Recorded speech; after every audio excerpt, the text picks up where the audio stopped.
I wish that were true. Welcome to Bulls Without Borders. We're here for Red Summit 19.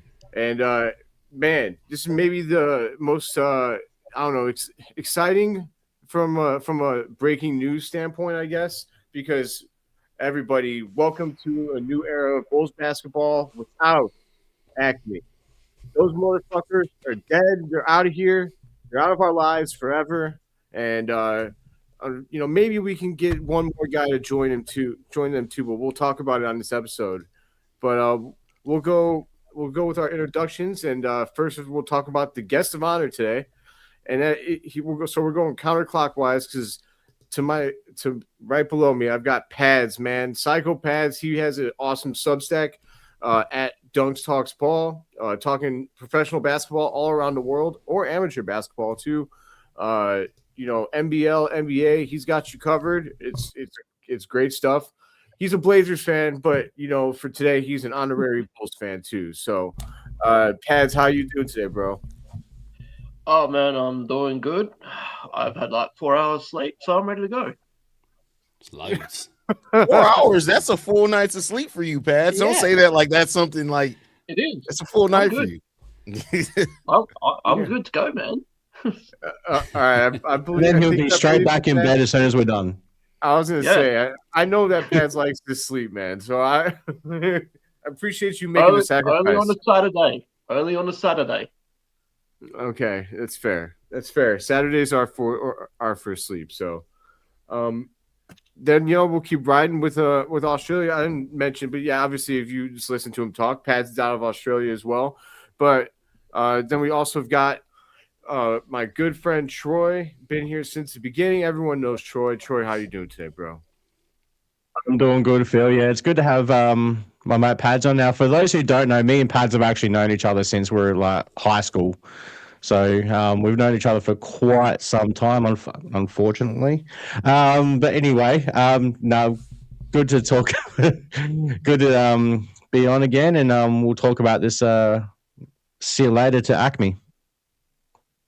Hell yeah, man. And I should have mentioned it, but Troy also runs the Whole Lot of Bull podcast. Everyone can go check that out. Then I've got the hardest working man in Bulls Nation. I've got Hayes. Hayes, did I do something racist during this introduction yet? No, but what you did before we started recording was racist enough. You met your racist quota for today. You've met your racist. God damn it. I can't win. But all right, man. Yeah, Hayes, man. How are you feeling, bro? Acme's dead. They're dead. Are you feeling good about it? I'm feeling good, man. I'm feeling good in general. Like here's the thing. As long as I've been doing this now, like you start learning to just go with the flow with anything. If Acme was here, I'd be in the same place. They're gone. I mean, I'm not going to get excited until the Bulls win a playoff series again. Like, other than that, it's just business as usual. Okay, that's fair. That's fair. I like to take the roller coaster. I'll get my hopes up just so that they could be devastated. But if you don't know, then you've been really tuned out. But Hayes runs the Chicago Sports Central Network, man. He's front man for the Chicago Bulls and Bears Central. It's awesome stuff. Go and check it out. And Sky Central, since that's popping back up. That's part of the reason I've been so busy today. Sky Central's back up and rolling, and the Chicago Sky continue to make moves. So there's that. I was going to say, well, quick take. Angel Reese traded. What's the take? I mean, it sucks, but I understand it, especially now that they're trading for Rickea Jackson, and it looks like they're going to sign Skylar Diggins. So Angel, as much as like she's a polarizing player for her personality on the court, she's a very difficult player to build around. She's a tough player, but she's a very difficult player to build around. So it seems like they're now kind of going with the more traditional build for their roster, and we'll see if they're able to be successful with it. Okay. Cool. I wasn't sure how that was going to go. So interesting. I'm definitely. Plus, Rickea Jackson is fine as hell too. Like, I don't know if y'all seen Rickea Jackson. That's a very important part of this. So it is. That's essential.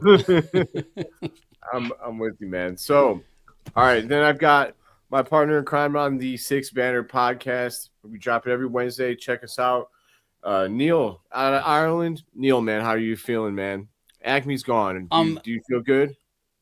I'm great. I'm delighted that they're gone. I didn't think it was going to happen, certainly not when it happened, but it was the right time. So I'm looking forward to talking about it with you guys. Yeah, I didn't think it was going to happen either, man. If I'm being honest with you, I had little faith in it. But yeah, we'll get right into it then. So we'll start. There's a lot of different angles to this whole thing, and so we'll address all of those things, as we go along. But we'll start right away with just the firing of Acme. So Monday, I was actually Neil broke the news to me. He sent me a text that it's over. Acme fired, and man, I was through the roof, super excited. I'll give some in-depth takes here in a second, but Pads, I want to know, as our guest of honor, we're going to toss the ball to you first. What did you think of Acme being fired? I thought it was excellent. The best thing that could happen to the Bulls. Well, you almost got it done. I mean, there's one guy left. Yeah, he's not part of the acronym, but he is still there. We're definitely going to get to the Billy part of all of this, but so you're on board though. Acme deserved to be fired. I am, but Yeah. I want to know what happens next. I want to know who they bring in. Yeah. Quick thoughts. Do you have any potential ideas for who might be a good hire at that position? Oh, well, Putting you on the spot with that. if you caught a hold of the ball, I said to Troy, maybe bring in Tim Legler as an advisor to try to find someone, because Legler's actually pretty good with basketball knowledge. I don't know if he'll take a job as a management, but he could be good at recruiting someone. Okay, I definitely don't mind the idea of the Bulls getting somebody to help them do the search and do the hiring, because I don't exactly trust Michael Reinsdorf to be on point with who he goes and brings in, especially since he has said what he said about Billy Donovan. But I don't know. Before we get to that though, I just want to we'll talk initial thoughts on Acme, and then we'll talk the Billy Donovan part of all of this. But Troy, what were your thoughts on Acme being fired? Yeah, definitely surprising. Like most of us, I definitely was not expecting this to happen at all. So, when I woke up that morning and saw the notification from Shams that, Artūras, Karnišovas and Marc Eversley had been fired, couldn't help but smile and go, yep, about time. And let's, obviously some of Michael Reinsdorf's comments were quite concerning. It's surely things. I know we all said things can't get worse after Garpax, and well, they did. But surely things can't get worse after Acme. Surely, but obviously we got this decision from Billy Donovan coming up and what he wants to do, and we'll see what transpires from there. But no, it's definitely. It's probably around that time where a VP and GM get the sack, because I think Hayes, you pointed out in your show, most of them generally last at least at this amount of time around in just general NBA. They're not going to. I know some people were calling for their heads after 2 years, and that was never going to happen. But no, it's good to get this done now. Get it done before the season actually finishes, and they can actually start the search for someone new. Hell yeah. Whose background is that? Is that yours, Phil? What is that? That is a bird. That's the women you have locked in your basement screaming to get the fuck out. Like, what the fuck are we doing? Water them or something, Phil. Damn, come on, man. No, man. Joe's I can't shut him off if I try to. Joe's coming to visit. That's not me. Okay, I muted my mic and it kept going, so it's not me. I don't know who it is. That would be the trick, right? Everyone. 1 sec, I'll go kill the bird. Oh, it's obviously Pads. Oh, well, that makes sense. He definitely has women locked in his basement. That's no Oh doubt. my god. Oh, so he's the one with the sex dungeon. Yeah. Come on now. Look at that face. You don't think Pads has a sex dungeon? Absolutely. I don't. The old man does. Hey, whoa, hey. So was it the old man or the woman you had to tell to be quiet? Both. I love it. But all right, Hayes, thoughts on Acme? Go. I'm glad they're gone. It's unprecedented for the Bulls to do it this early. The Bulls have never had somebody at the like. Keep in mind, this is only the second time that they're going to have to do a search since 2002, something like that. Like it doesn't happen very often in Bulls history. So I didn't expect it, and it was just because that's not how the Bulls have done business. But I think that if anything's evident, the way that the Bulls have done business hasn't worked for 25 plus years, so it's time to do something different. There's no need to wait for AK to have another 4 years. Like, I look at it this way. We have no bad money on the books except Patrick Williams, and even then we still have tons of cap space. We have all of our first round picks in the future into perpetuity until we trade one. We have an open roster, 6 roster spots. So like, it's a perfect time for this roster to be remolded.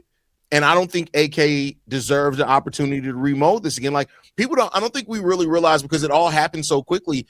AK's already had 3 different versions of the roster. Like, the version he inherited from Pax, even if you don't want to give him that version because it wasn't a version that he had, you traded for Vooch, you signed Lonzo, DeMar, and Caruso in the offseason. That was your first version of the roster. You then traded DeMar and Zach from one free agency to the trade deadline. You traded both of those guys, and then you reset again. There's no direction here. You don't get to keep spinning your wheels. I'm glad that ownership finally stood out and then realized, listen, we got to correct this now. This is the perfect opportunity, because if you waited 2 or 3 years, all that flexibility you have could be gone messing around with Acme, and then the person that you bring in could have to take a season or 2 just to unclog the mess that they created. So at least somebody gets to walk in with a clean slate for the most part. I'm glad you brought that up, because I thought that was the most notable part of all of this, was the timing. Because like, this offseason is critical. You're really standing at like at a crossroads or an impasse where, like, how this offseason plays out will determine your franchise for a long time moving forward. So, for all of his faults, for everything that he did wrong, he did put us in this position right now. So I say thank you for that one, and don't let the door hit you on the ass on your way out. But for everything, this was. I'm glad you said that, because definitely the perfect time to do the rebuild. Neil, did you have anything to add to all of this? Yeah, well, I mean, it's just you saying there. Acme put us into this position where it's more or less a clean slate for whoever steps up and comes in, but there's no way that Artūras and Marc Eversley were doing that for somebody else to take over. They were doing that for themselves, to try and reboot or restart something for themselves, right? I'm just so glad that Michael Reinsdorf sat up and said to himself, there is no way I'm giving these motherfuckers a chance to ruin this chance again. Yeah. And he just swept them away before they had the opportunity to mess up this potential brand new start and reset. And I'm glad that was the case, because if they'd been left in place to make decisions in the off season, and then he decided, actually, I don't like what you've done this off season, I'm going to get rid of you now, it's too late at that stage. The damage is done again for however many years before we can get back to, or even close to, this slate that we have now for the next GM that comes in. So I'm really glad that the decision was made. We're going to get on to the second part of it in a bit, I'm sure. But just that in itself, very, very happy. I was very happy with a lot of what Michael Reinsdorf said too. Not everything, but a lot of it. Let's just hope he's more involved this time maybe than he was last time as well. I think he's been through the ringer that one time before. Plus the fact that last time it was during COVID, so I'm sure it was kind of a little bit tricky to make decisions. He certainly couldn't do face-to-face interviews with anybody. He wasn't allowed to. He didn't meet AK until he fucking hired him. No, but he spoke to him online, right? Because he didn't meet him in person, is what it meant. Yeah, he just hadn't met him in person. And you for something like this, in a position like this, you really need to get a feel for somebody face-to-face in the room. So hopefully it goes better this time round. Yeah, he might have found out that this dude is complete booty cheeks when it comes to public, like, speaking, like if he was able to meet him in a room with other people at some point. Well, But here's the thing with the public speaking thing too. Is like the public speaking thing stood out because you're so bad at your job. If he was great at his job and like you were building a team that was actually winning, nobody would get like AK's the first year of, you know, when we went to the playoffs, nobody was talking about how bad AK was a speaker. It gets highlighted when you're bad at your job. You can't be bad at public speaking and bad at your job. Like you just can't. Right. If you're good at your job, then and you're a bad speaker, no one's going to give a fuck if you're a bad speaker if your team's winning. Yeah, no, we would have made excuses for him. Like, oh, who gives a shit about how dumb he sounds? Like, look at what we're doing. We might have seen more of Marc Eversley if we were winning too. Maybe he wouldn't have hidden in the shadows. I don't know, but I don't even know if Marc Eversley's really a person. Marc Eversley may be AI. He may I'm be not AI. kidding. I don't know if he's really a person. He's dead. I feel like at some point he disagreed with AK. We know how AK deals with disagreements. He's like, well, I can't fire you, but I can kill you. And he fucking killed him. I think we need to check Pads' sex basement. He could be down there. Is that what Marc Eversley is? That's crazy. Oh, jeez. Pads, I couldn't have taken AK with him. I mean, shit. But yeah, comment. Dude. So, well, let's get to the other part of this. And that's the part. And I seen in the chat that there might be some backtracking. Did anyone see that backtracking from Michael on the Billy stance? No, I hadn't seen that until it came up by Ostrich. Okay. Yeah. If we could find, I don't know if I find something on it mid episode, I'll bring it up. But we'll talk about what I understand. Should you say it was something in the Discord? Maybe it was misinterpreted. Ostrich, not sure, but yeah. I think there was something in the Discord said. Okay. I mean, so what I understand to be true right now is that Michael wants Billy to be a part of this. And that, to piggyback on what you were saying, Neil, I was really happy about all the stuff Michael was saying. It felt like a departure from normal Bulls basketball. That one, he was taking this action earlier than normal for Reinsdorf. And two, that he was like standing up there and saying like, hey, I'm pissed too. Like I'm upset. We hear you. That's what you want as a fan. You want to feel like you're being heard, right? Right. That's all good. But then he said two things that completely made me like want to jump off a cliff and die. And the first one was that Josh Giddey making the game winner cost us Cooper Flag. What the fuck, Michael? What the fuck? I don't think he realized what that was drumming back up by saying that, but it is what it is, man. He's factually wrong. I mean, he's so dumb, dude. It's like that's one of those brain dead takes out there on Bulls Twitter, Bulls socials, and he reiterated it as the Bulls owner. And I just couldn't believe it. But whatever, man. Dude needs to the fact that dumbass fans believe that shit, and then they've actually got Reinsdorf believing that shit too. Like, seriously, Lord. that's just one of the reasons why I'm just like, yeah, okay. I know the whole sell the team brigade are like, hey, come on, it's never going to happen. But I'm like, yeah, all right, sell the team. Like, because you're a dumbass.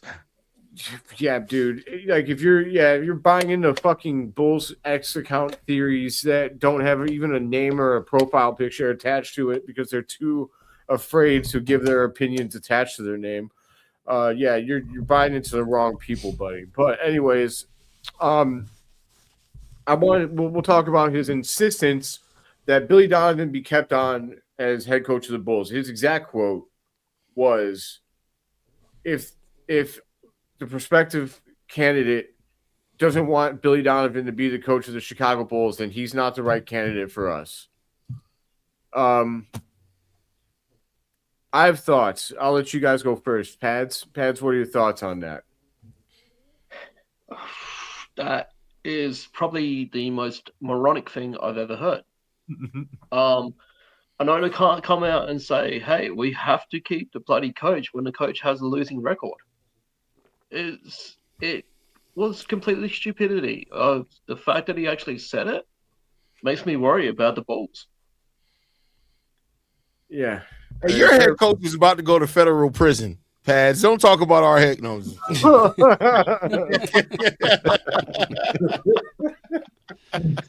That's crazy. That's funny. The fact that Chauncey Billups is still technically the head coach of the Portland Trailblazers is batshit ass crazy that they haven't removed him yet. It's really crazy. Everybody knows he's going to jail. Like, he is literally going to prison. And the Blazers just like, wait. Maybe he'll get away with it. Maybe he'll snitch on enough people and he'll get to walk. I'm down with him going to prison. The Portland Jailblazers terminology is going to come back.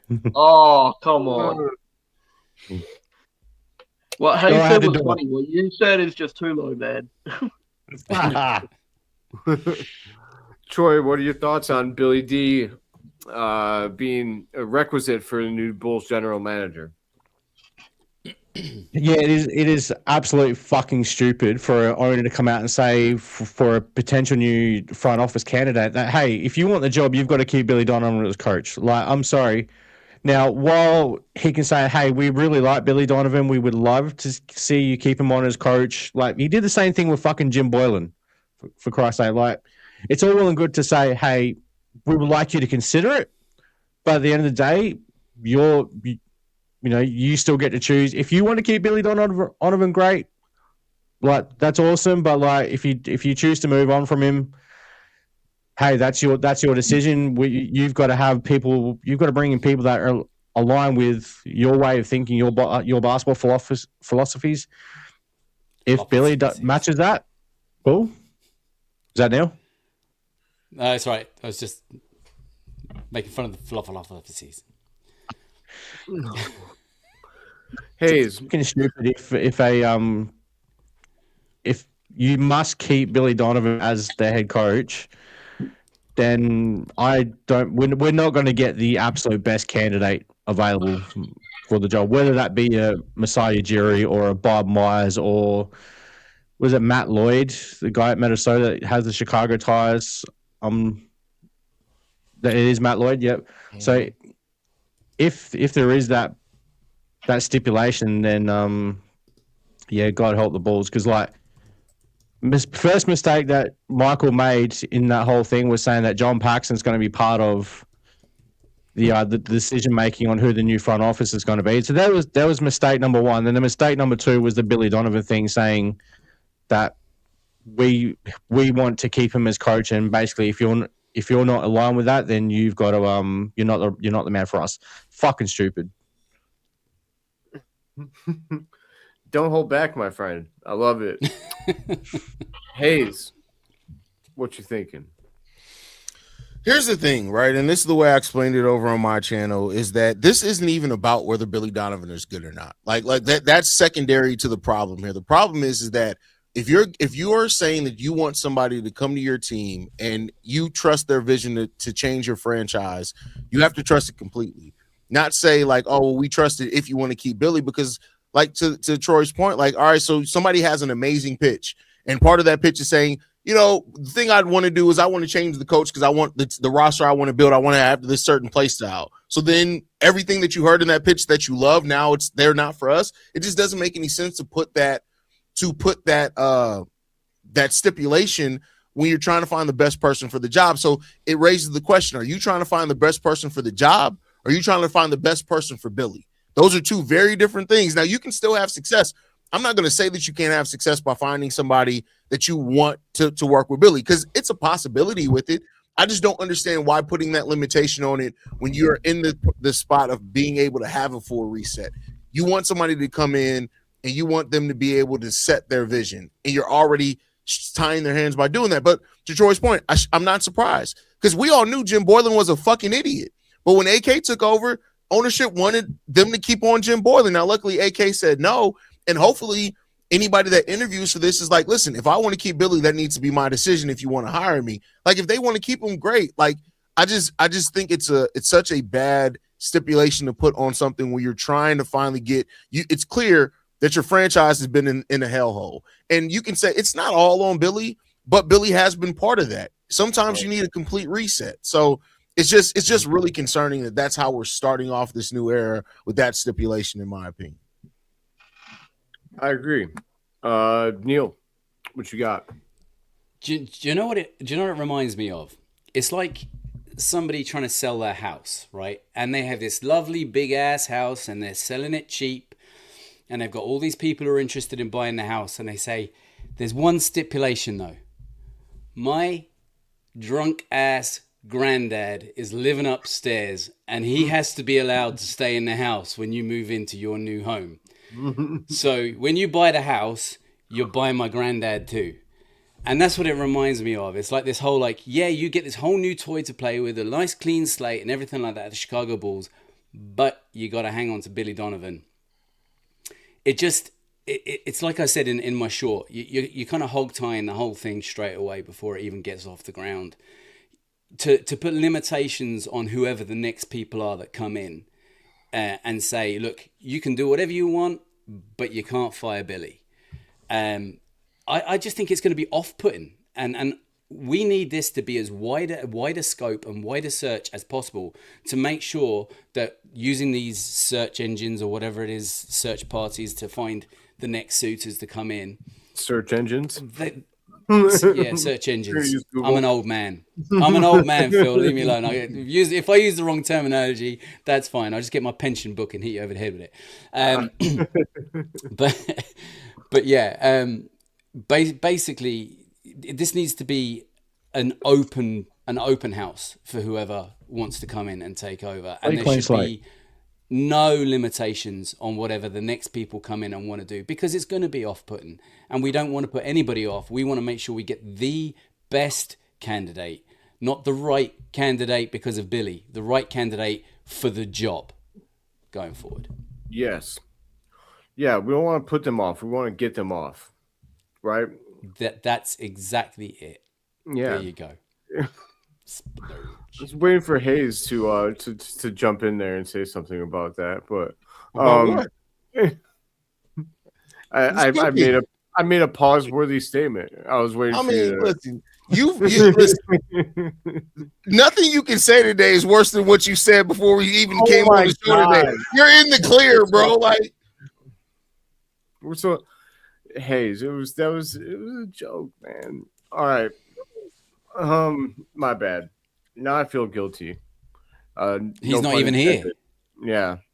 But so here's my thoughts on it, and I agree with all of you guys. I'm gonna try and bring a little bit of, I guess, hope to this thing. So here's why maybe it won't work out badly, in my opinion. So I know that around the NBA, it was widely believed that the problem with the Bulls was AK. Whether or not we felt that way as fans or whatever, like all that was reported was that the Bulls are a laughing stock because of their front office moves, right? While simultaneously, I think it's pretty well known or commonly believed that Billy has a high reputation as a coach in the league, despite his stunning record of mediocrity. So what I'm hoping will happen here is that even though we're making this, putting this prerequisite out there, maybe whoever these good general manager candidates are, as long as they're good candidates, maybe they'll believe that Acme really was the problem, that Billy is, like, if they're going to be saddled with a coach, that Billy is a better coach in their opinion than other coaches you may be saddled with. And that, if they provide the roster that they thought Acme was never providing, then Billy would win with it. So maybe that happens. And I'm not saying I agree with it, because I think, like you guys said, I think that Billy had a lot to do with our mediocrity as well. But hopefully these incoming general managers, whoever they may be, the candidates, hopefully they see it as being 100% an Acme problem. And maybe if that's the case, we'll be able to attain a good, a good candidate and hire them anyway. So that's the best I got as far as doing the mental gymnastics for hope, though, because honestly, I hate it. I start fresh, man. for all the reasons you guys stated. I mean, there's no reason to bring back somebody who was just so stunningly mediocre at every step of the way. I know that the players love him, but like, Yep. it just seems like the Reinsdorfs get so caught up in like who the person is. Like, oh, he's a great guy. I don't give a shit. I don't give a shit how good of a guy he is. He could donate to every fucking, fundraiser and badass, to curing diabetes and the Curing children's diabetes. children's hospitals. I mean, whatever fun, whatever crazy nonprofits are out there that do good things. I don't care if he donates to every single one of them. I care about whether or not he wins basketball games. I don't care how good of a person he is. So I don't know. I mean, usually those things tend to go hand in hand, right? But sometimes you have a guy like Thibodeau. Thibodeau pissed off the Reinsdorfs, right? Or was it Garpax? I don't know, but he won games. That's what I know. Tom Thibodeau was a winner. Whether or not he can win a championship's maybe a different story, but he won games. He gets your team to the playoffs. So I don't know, man. We'll see what happens, but I'm bummed out about it because it was like you got this crazy, dopamine hit. Like Acme's gone. We've got a new, we've got hope for the future. And then Michael Reinsdorf just comes and, inserts this huge blockade to the situation, and it's a bummer, man. I also want a coach that's not going to tell the players they can't shoot mid-range jumpers. I'm sick of that shit. I want a 3-level basketball team again. So, I don't know. What about tips for the front office? I mean, I don't see the Bulls ever doing that. That'd be pretty cool, I guess. Tibbs doesn't want to be in the front office. Tibbs is a coach. He already tried the coaching and shit and failed horribly at it in Minnesota. Tibbs just wants to coach. Good point. I forgot that he was given that latitude. Here's also I have a conspiracy theory a little bit about all of this. Because they're saying that Billy's going to have a hand in selecting the GM as well if he chooses to stay on, which Billy, please just decide to walk away. Leave it to Guilty to come in the conversation. Oh, my Atlanta.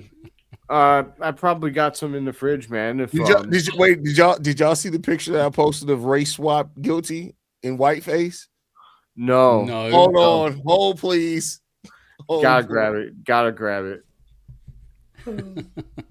But I'll so look, this is my conspiracy theory though. I feel like whoever we hire is going to be named the general manager, and I feel like we're going to leave the president of basketball operations. Like, I think we're not going to hire for that position because I feel like it's secretly already Billy Donovan. That's what I think. I feel like when he retires from coaching, he's going to move right up there to president of basketball operations. You think? I don't know. I mean, they're saying that he's going to be involved in the GM search. That's usually back asswards. The head coach doesn't decide the GM. All right, so here's part of operations. So part of what sold Billy Donovan on coming to the Chicago Bulls to start with as the head coach was the ability to help build a program. So now I interpret that as like he wanted say in roster construction decisions and all that sort of stuff. So, but I don't think he wants to do that so I see where the whole Billy Donovan making his way up into the front office thing comes from, but I just don't know if he actually wants to have a front office role. I think he just wants to coach. But who knows? Come Tuesday our time, Pads, like we might find out that Billy Donovan's told Michael Reinsdorf, "Hey, I'm done. I'm out. See, like, thanks for the last 6 years." Yeah, I put it in there. Somebody pull it up. I can't share it. You guys have to. Damn. That definitely looks like somebody who definitely sells brakes and tires. That's definitely what happened. Oh, dude. He's definitely opening. He's opening up for fucking Post Malone or some shit. Jelly Malone. Yeah, it's fucking Jelly Roll's partner, dude. But yeah, man. The only reason I say that's my conspiracy. I don't think he's gonna be making president of basketball operations decisions now, other than hiring the GM. But I feel like whenever he stops coaching the Bulls, they'll be like, all right, well, we'll just give you the job that you secretly had this whole time, which is president of basketball operations. I don't know. I we'll see how they hire. Yeah. Where my you said where my dude, where's my hug at? Dude? Where's my hug at brigade is hilarious. And where my hug at, baby girl? That's crazy. That's crazy. Yeah. I mean, does anyone have? I know Troy gave his thoughts. What do you guys? Yeah. Does anyone else have thoughts on my conspiracy theory that he's secretly? Wait, is that Sal? Like Sal from Bulls on Tap? Is that a picture of him when he was young? Young Sal? Is that young Sal? That can't be Sal. Whose picture is that? Doesn't look like him. That's not Sal. That can't be Sal. That's who it is. Well, that's his name though. That's him. No, I know Yeah, that's Sal's name. That's Sal when he was young. That's Sal. great. Sal was definitely in a boy band. There's no way around it. Therefore, he was definitely in a boy band. It's all right. We could be in a boy band together, Sal. That's what he says about me. Well, no, you're in a gay boy band. That's different. That's slightly different. That's not nice. You know what? Your opinion's not going to matter on Judgment Day. So you know what won't matter on Judgment Day though? You being a little gay, according to Jaden Ivey, that may be matter on Judgment Day. Like you got to watch out for that. Oh my God. Sorry. Yeah, I'll ask for Jaden Ivey's forgiveness now. I know that he sacrificed himself for our sins and everything. So, anyway, listen. Hey, Jaden Ivey needed to be sacrificed for Acme to get up out of here. Sacrifices had to be made. He was the final nail in the coffin. Anyway, I think that's a fact. That's Sal's son. There's no way that's Sal. I looked down at the pictures, like, I don't know, where we're all lined up down there in StreamYard, and I thought that was guilty for a second. Like, I was about to add him to the studio and shit. I forgot that was the picture. White guilty. Oh, it's white guilt. Get it? Okay, we got something there. But all right, let's pivot here. So, I did want to also talk about. Did you guys have a problem? They talked about Acme being on thin ice when the trade deadline happened. I wanted to know if you guys had any thoughts on the fact that like they were allowed to make all the moves that they made, despite being on on said thin ice. Pads, I guess from your perspective, you can like tell me whether or not like you think it was, you know, like again, just tell me whether you think that they like if they were already on thin ice with the Bulls organization, do you think that it was right or wrong that they were allowed to basically trade away all the people they did, which in my opinion was actually the right move besides Io? But do you think that they should have been given like the same, you know, that all of the, you know, latitude to be able to make those decisions? Honestly, when I look back at that, Reinsdorf probably should have had a talk with them before they did it, because I get the feeling that that was the last straw in the proverbial nail in the coffin for them. Once they did that, they were on borrowed time. Yeah, and then Jaden Ivey cut that borrowed time short. Yeah, I don't know. You know, it's weird because I don't know how I feel about obviously, I feel some type of way about the Io trade, but the rest of the moves. But he also didn't get back the value that you'd want out of all those trades. So, what do you think, Troy? Yeah, look. Obviously, it just shows AK's inept ability to make deals, because mean, as Justin constantly points out, when Io and Kobe play really well, he puts out the tweet saying, 2 second-round picks. It's like, how do you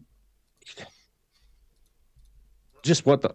I scratch my head because I'm just like, what the fuck? Like, we end up having to give back a pick to Charlotte because of they can't even report that Kobe's calf strain is there, or if they didn't even know about it, then the medical staff yet again is incapable of doing the bloody jobs properly. But this surely you could have got more value for Io and Kobe, and to me personally, especially Io. Like I know Rob Dillingham and Leonard Miller more so Leonard Miller has looked really good in the role that he's been given, whereas Dildo Baggins is a bit of a mixed bag. Yeah, surely you could have gotten more value for Io. Kobe. Yeah, Colin Sexton's probably filled that Kobe role and probably brought a bit more defensive effort. And you got some second-round picks, but at the end of the day, are you going to bring Colin Sexton back next year? I personally wouldn't. But even though he's less than Kobe, he should cost less than Kobe. But see, he's been playing better than Kobe this year, right? If you have to say in that he been brought hurt what off. Kobe brought plus defensive efforts, so surely That's if anything that means he's worth more than Kobe. No, yeah, he's a two-way player. So I'm not saying he is Same worth age? more than Kobe. Kobe I'm just saying probably going on what the you're same saying. age? So you go. Silence. What? Hayes.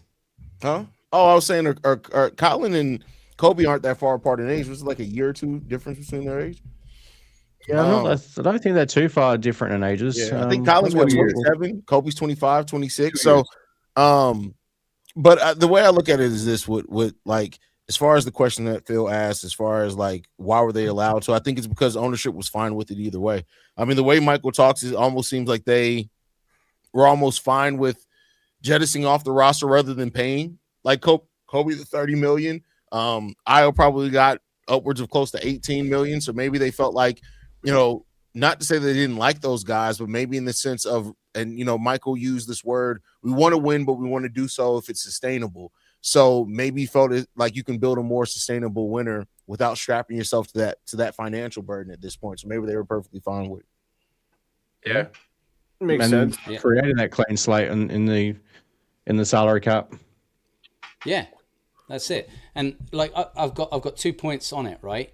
First one is, do you think that Billy Donovan was or wasn't privy to those trades? Because I'm sure a conversation would have been had at some point between Billy and Acme, kind of saying, look, how do you feel about these trades that we're looking at? I'm sure Billy would have had some level of input at least into it. And the other thing is with Michael Reinsdorf, if he was aware of the fact that Acme had made this plan to kind of clear the books, clean the slate, do you think he was okay with that as well? Because it was almost creating a scapegoat. By allowing them to do that, they were creating this new open plan for the next front office to come in. And at the same time, it was all put onto Acme so that they look bad for doing it. And Michael Reinsdorf looks like a bit of a hero for coming in then and saying, no, I don't like what they've done. They fucked up. On you move, bring somebody else in, and you've got a clean slate to do it with. That's a good point. Yeah, those are good points. I feel fellas, like sorry to cut you off, Phil. I gotta head out. I see you guys. Love you guys. See y'all in the chat. take it easy, See you, bro. Hayes. Be good. Thanks for joining. So I feel what you're saying. I think that it definitely has merit. Like it's a great point about the scapegoat too. Like honestly, it really is. I still don't buy like as far as just like objectively. Like I know that they might feel like paying Io would have strapped them down a little bit more for flexibility, but I feel like keeping Io would have been the smarter play. You see what he's doing over there in Minnesota. He's balling out, man. You win with a guy like that. And so if I don't think I don't think that the plan next season is going to be to tank. I'd be surprised. I mean, the reports coming out are that Billy Donovan and ownership don't believe in that, and that Right. Acme are the ones that maybe wanted to or were more open to it, but they were working under constraints from ownership, whatever. So I don't know, man. I think it's tough. It's tough to say, but I am glad we got Lenny Miller back, and now that we have a new general manager stepping in, I definitely would be interested in going back after Ayo Dosunmu this offseason. Yeah. Do you think he'd come back? It's just a matter of, is he going to want to come back? You know, he's tasting some success in Minnesota. Is he going to want to come back to this? It depends on this, I think. If you pay up, I mean, if you offer more than Minnesota's offering, money talks. But he also needs to think that there's a chance for him to play winning basketball in Chicago again as well, I think. Yep. Now, what's that? Just to go through it quickly, sorry to cut you off there, Phil. Like, you know, Bobby Marks put up the Bulls off-season thing. So, like, you look at the roster we got, you know, Giddey, Jones, Okoro, Brazelis, Jalen Smith, Dillingham on the contract. Unfortunately, Patrick Williams is still on the contract. Leonard Miller's on a two-way deal, I think it is, or a team. Oh no, sorry, he's on a team option. And Noah Asenge, and then we've got $63 million in cap space coming into the offseason. As our draft picks currently slated, we've got pick 10, but obviously the lottery will change that. Hopefully, get us into the top 4. Hopefully, move back to 10? Someone's mob makes the playoffs and hands over that pick. And we got picks 38 and 55 in the second round. So there's a nice clean slate there for this new front office to come in and make some major changes. We're back to 10, by the way. Sorry, Troy, to back you up there. Son of a bitch. We're back to 10 because we're currently even with the Bucks. So yeah, it's decided on How that part works. We have a losing record to Milwaukee. So how do they jump us? That doesn't matter. We looked at that on the Six Banner the other day. We looked it up, and unless it's in the playoffs, it's not decided on wins and losses against that team. It's decided on a coin toss. That's the coin toss thing. Okay. Yeah, so we finished with the same record as Milwaukee. We will flip a coin and give ample reason for everyone to lose their absolute minds if, by some reality, Milwaukee gets that pick. Whether if we lose the coin, we win the coin flip, but Milwaukee gets the pick, like, people will lose their shit about that too. Oh, yeah. So, he did net us Miller in 4 second rounders. That's why I think that if you can get him back, if you can sell him on the future of the team, because you could get him back. One, you could promise him the starting two guard position. I don't know if Minnesota can promise Ayo a starting position. I'm not sure. I'm not sure who their point guard of the future is, if they plan on playing him at point guard.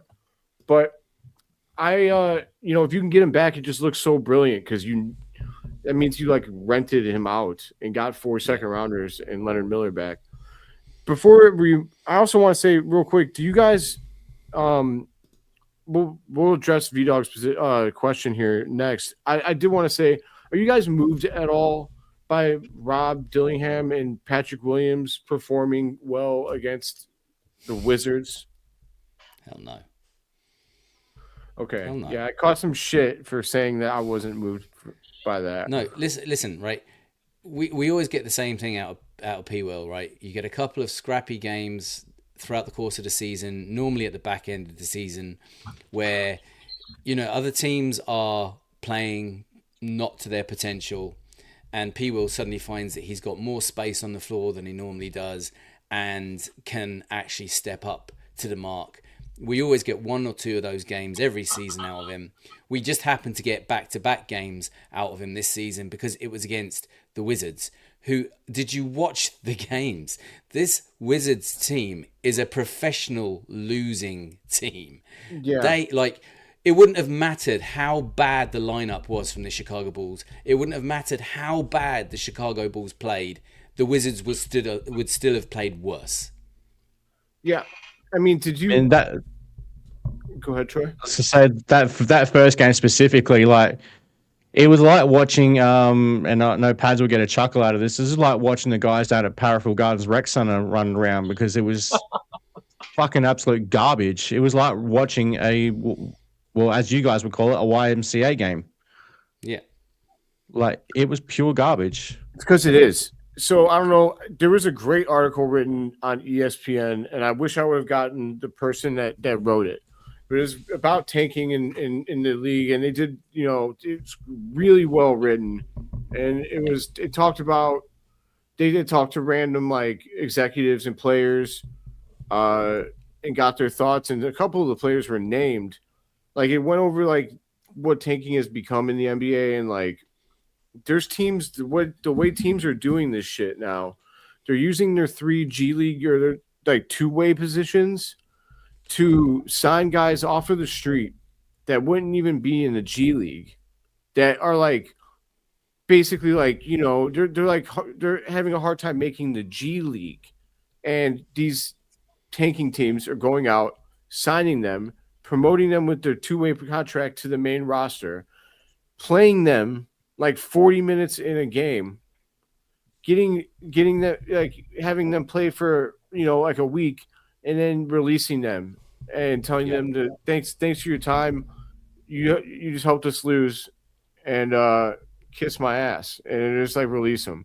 So they're being used to, like, these teams are going out and hiring players to help them lose at this point.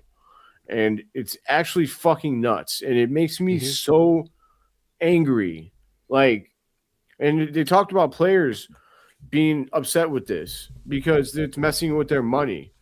Like, Buddy Hield talked about how he was in a contract year when Indiana was tanking, and they sat him down at the end of the season and affected his statistics. And then in contract negotiations, despite being told all season that they would take care of him, when it came time to pay him, they were talking about his, you guessed it, statistics. And statistics that the Indiana directly affected by taking him off the court because they wanted to lose. Right. I mean, fuck what's going on in the NBA right now. Like, seriously. We got to start doing something, man. They got to do something about this. Like, I don't care how harsh it needs to be. Take the first round pick away from them. Like, I don't know, man. It's ugly what it's become.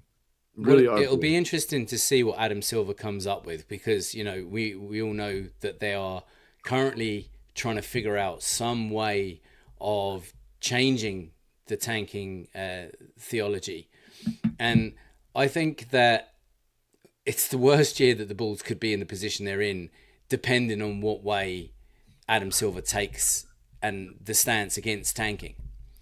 They won't change it this year. Yeah, I mean, they're talking about changing it this year. They're going to make the changes. Not for this draft, though. Not for this lottery. I think it'll be implemented for next year. I hope so. If it's implemented for next season, then that's all good and well. But if it's implemented in time for this draft, I don't think they'll actually be allowed to do it implemented for this season. I'm not sure what I think that maybe. The way the article that I read was talking about that, and it talked about them implementing the rules far enough ahead of time for the franchises to be able to make their decisions moving forward based on the new rules. Good.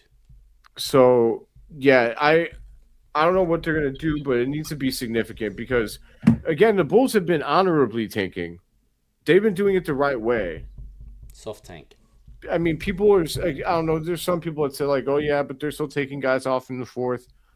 All right, well, that's better than hiring players. Like, it's like if we told Yuki and Mac and Lockie, "Hey, sorry, dudes, you're demoted to the G League for the rest of the season." Then they use those two-way contracts to go hire a bunch of bums and then bring them to the main roster and play them just to lose. That's what other teams are doing. It's crazy. That shit needs to go. The fact that there's teams doing that and they're not being fined millions of dollars is crazy. Adam Silver's too busy shaving his head, making sure that it's nice and fucking shiny to do anything about this shit. I don't understand what's going on. Is that kind of what the Bulls have done with Mahamadou though? Oh yeah, they signed Mahamadou Gay to the last couple of contract for the last couple of games. Yeah, no, I know they're riddled with injured we are players, actually and they're just trying fucking to make hurt up though. a Yeah. Yeah. Also, Which with Marcus Vazelis being back, he may not even play. Yabusele will actually do the job for them. Actually, I mean, he's fucking. I mean, he'll jack up enough shots, thinking that he's the bomb.com for us to lose any game. So, Well,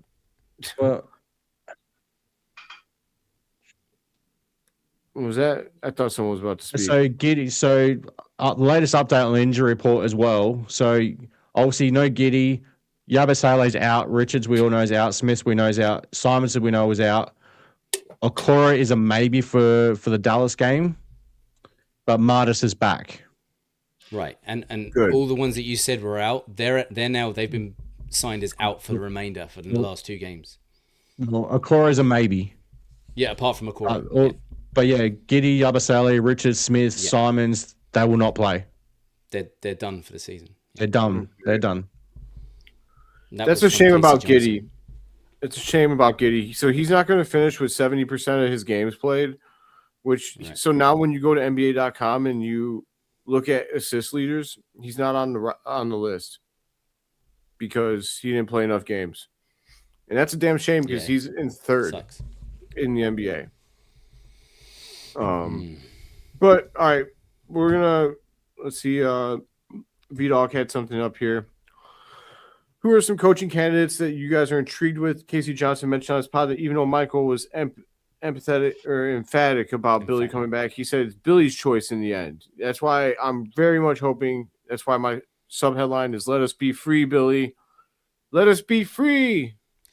This is it. This is why I've said, "Save us, Billy Donovan. You're our only hope."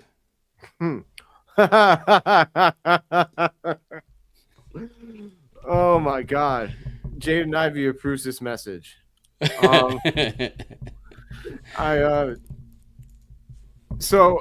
Coaching candidate, I'll leave this up.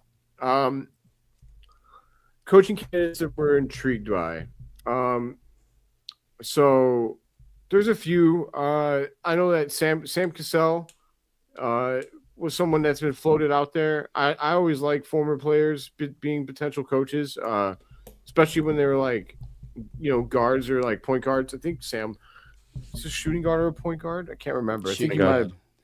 Okay. But he's got a good reputation around the league. Wouldn't mind him. I wouldn't mind Thibodeau, but I don't think that'll happen. So let's move on from that. Sit down. I would not mind that. Taylor Jenkins, wouldn't mind him. Chris Quinn. Okay, yeah. Yes. I actually just seen this comment by Holden Santana after. This is literally where I was. I promise I wasn't reading off of that. You're just reading my mind. Great minds. Yeah. And then in the college level, I'm also trying to get a conversation going with, John Shire or Dan Hurley if they're interested. I mean, it doesn't mean you hire them, but just check their interest level. It's still the Bulls. So I like Dan Hurley especially. I think he was playing for his third third NCAA championship this past season. Like, dude is a winner. He wins. Connecticut had no right being in that damn Final Four championship, and there they were, because I think it's fully because of him. So I'm a fan of Dan Hurley, but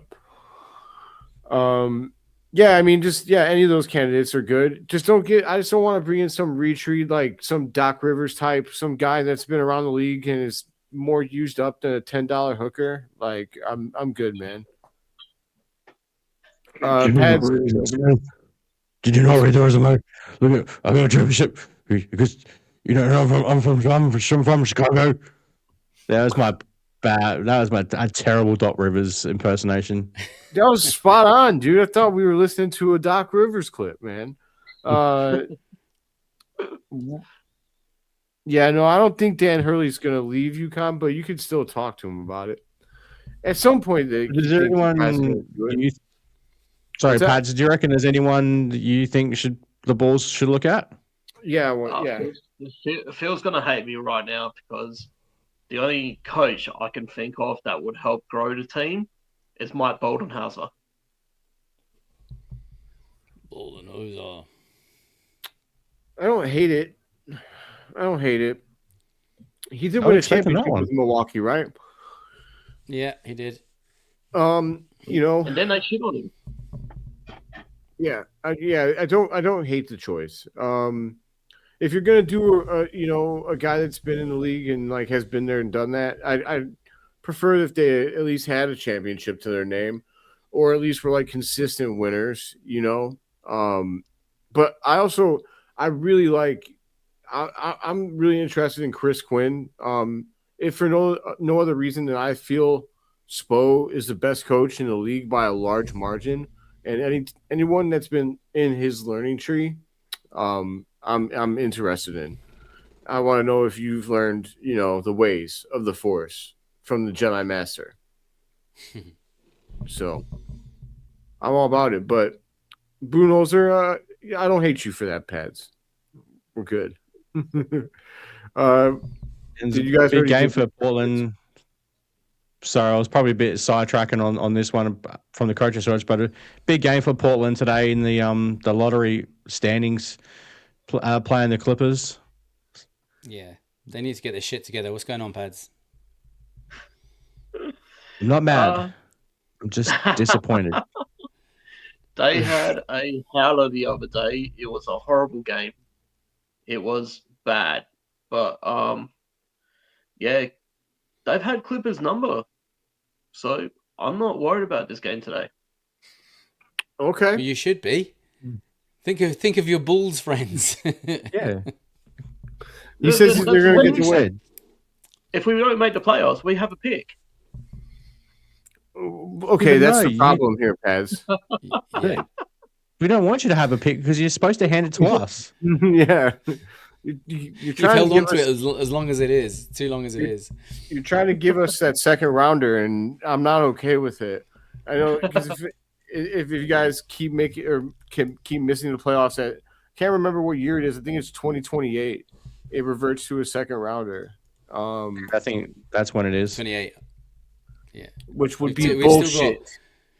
We've got this year and next year for it to convey, and then in 28 it reverts, I think. I'm not okay with it. Pads! All right, I just wanted to be dramatic. What the hell was that? I spiked my headband, man. That's how upset I am. Not upset at all, but no, seriously. Seriously though, like we need that pick, so it's not playing around. But I tell you guys, Portland will make the playoffs. I said it. You're right. Well, you said we're holding you to it. We are holding you to it. And so shall it be done. So, all right, my friends, it's 6:13. We're gonna probably get up out of your hair for this episode of Bulls Without Borders. Appreciate everybody that came in, jumped in with us. Pads, it was a pleasure to have you. We're gonna have Pads on again when we do our pre-draft special, because Pad's specialty is the amateur circuit. He's a draft whiz, so we'll be excited to have his expertise on the show. But you guys have any final thoughts? I'll pass it around. Pads, you got any final thoughts for the show? No, pleasure to be on the show. Obviously, Guilty had some stuff on, so he asked me to jump in. And yeah, you guys had me in tears. Good. Wasn't that bad, was it? Good tears. Good tears. We'll take good tears of laughter. I love it.